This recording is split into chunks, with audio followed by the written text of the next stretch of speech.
Бүгүн ардагерлер кеңешинин 6-съезди болуп өттү. Алгач ардагерлер кеңешинин төрагасы Токомбаев Тарас Алыевич доклад жасады.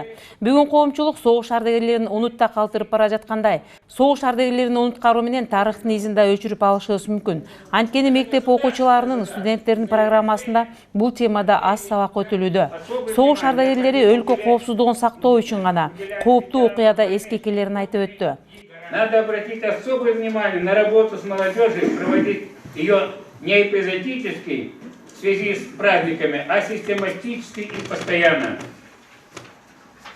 С этой целью активно использовать лекторские группы при советах ветеранов и подбирать и рекомендовать ветеранов, имеющих большой жизненный и профессиональный опыт. Заканчивая, хочу повторить мысль о том, что сегодняшние студенты, школьники, сегодняшняя молодежь – это завтрашние воспитатели и руководители всех областей нашей жизни. И насколько продуктивно, заботливо и согласованно будет проводиться с ними воспитательная работа органов, преподавателей, учебных заведений, ветеранских организаций, органов культуры, литературы, творческих союзов, будет зависеть величие и авторитет нашей Родины.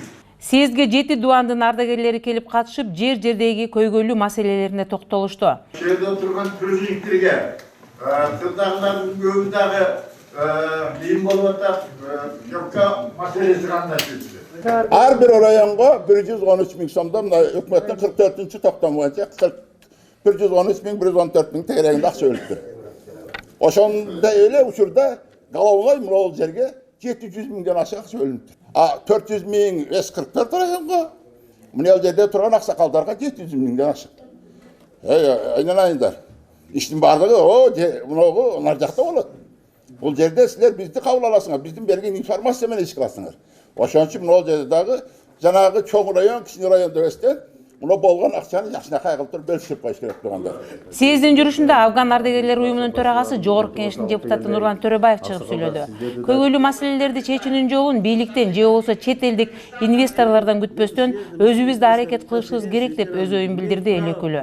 Жалаң эле өкмөт башчыларын күтүп отуруп бербестен Токмок шаарынан атайын үйдү алып, курулуп алган үйдү алып иретке келтирип, аны дагы ушул өзүбүздүн майыптарыбызга, өзүбүздүн ооган согушунун катышуучуларына, жесирлерге, анан семья погибшилерге бөлүштүрүп беребиз. Аны болсо иштин башын баштаганбыз, күзгө чейин бүткөнгө аракет кылабыз. Бүгүнкү күндө Тарас Алиевич, госпиталга көңүл буралык деген негизинде былтыр Министерство здравоохранения менен сүйлөшүп, Министерство финансов менен сүйлөшүп, российский гранттын 50 миллион рубльнан 9 миллионун ушул ремонтко бөлдүрттүк элек. Бүгүнкү күндө терапия менен неврологияны полностью жасап бүтүштү. Биз дагы өзүбүздүн фондубуздан, өзүбүздүн бизди колдоп келаткан өзүбүздүн спонсорлорубуз дагы бар. Ошолордун арты менен бүгүнкү күндө ушул госпиталды иретке келтирип атабыз. Экинчи этажын мынакей бүгүнкү күндө уже бүтүп эле калдык. Жаңы кроваттарды киргиздик. Столдорду менет эттик, барын тең, стулдарды да менет эттик, кухнясын да иретке келтирдик. Андан кийин эле экинчи этап менен неврология өтүп, үчүнчү этажындагы ремонттоп, ал жактын барын тең иретке келтиребиз. 6 документалдык кино тарттырганбыз. Аны болсо централдык каналдардан бардык жагынан тең көрсөттүрүп атабыз. Мындан тышкары өзүбүздүн гезитибиз бар. Гезиттин аты ушундай эле названиясы «Биздин гезит» деген. Көбүрөөк айтышыбыз керек. Биздин жасаган улуу ата мекендик согуштун катышуучулардын жасаган эрдиктерин көрсөтүшүбүз керек. Айтышыбыз керек деген. Ошонун баарын тең ушул өзүбүздүн гезитибиз аркылуу чагылдырып, бунун баарын тең бесплатно раздавать этебиз. 4 миңден 8 миңге чейин экземпляр кылып, 3 айда бир жолу чыгарып турабыз бул гезиттерди. Бул баары тең биздин бүгүнкү күндө жасап аткан иштерибиз тууралуу. Коомчулук көрүшү керек, билиши керек. Жаштар тарбияны алып туруш керек. Ушундай гезиттер, журналдар аркылуу, ушундай тартылган кинолор аркылуу.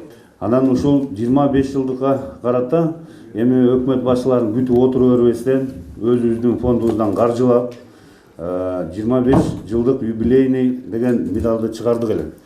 Ушунун медалдар бүгүнкү күндө мынакей жакын эле арада эле даяр болду. Ушул мүмкүнчүлүктөн пайдаланып, ушундай медалдарды сиздерди урматтап, ушул биздин медалдар менен сыйлап койгонго уруксат этсеңиздер.